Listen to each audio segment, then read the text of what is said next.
The forgotten name of Ra. When most people think of ancient Egypt, they think of the pyramids and the Sphinx. But did you know that there is a third great wonder of the ancient world hidden in plain sight? It's right there in the desert next to the Giza Plateau.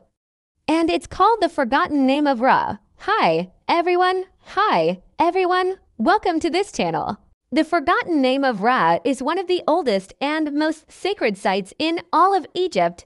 It's an ancient temple complex built during the reign of the 5th dynasty Pharaoh Unas. That would be around 2483 BC. The complex consists of 3 main parts: the Valley Temple, the Causeway, and the Mortuary Temple. Together, they form a gigantic T-shaped structure over 700 feet long. That's nearly 220 meters. The purpose of the complex was to serve as a burial ground for the pharaoh and his family. But it also had a much more significant purpose. You see, the complex was built in the shape of a giant boat. And this was no ordinary boat. This was the boat of Ra, the sun god himself.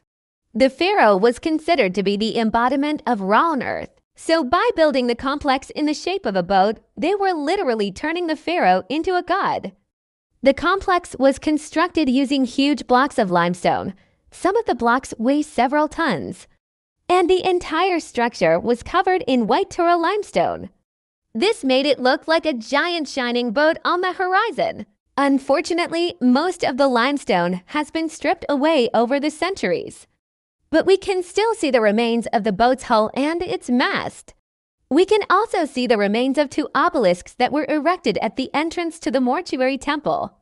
These obelisks were over 100 feet tall. That's over 30 meters. They were some of the tallest structures in the ancient world. The interior of the complex is just as impressive. The walls are covered with hieroglyphics depicting scenes from Egyptian mythology. One of the most popular scenes shows the pharaoh sailing in the boat of Ra. Another popular scene shows the pharaoh hunting and fishing. This shows how the pharaoh was able to provide for his people. He was a skilled hunter and fisherman, just like Ra himself. The complex was built over a natural spring, so water was always available. In fact, the Egyptians believed that the spring water had healing powers. So people came from all over Egypt to bathe in it. Unfortunately, the forgotten name of Ra is one of the least visited places in Egypt. Most tourists who go to Giza only see the pyramids and the Sphinx. But if you want to see something truly amazing, then I highly recommend you visit the forgotten name of Ra. You won't regret it. Thanks for watching. See you next time.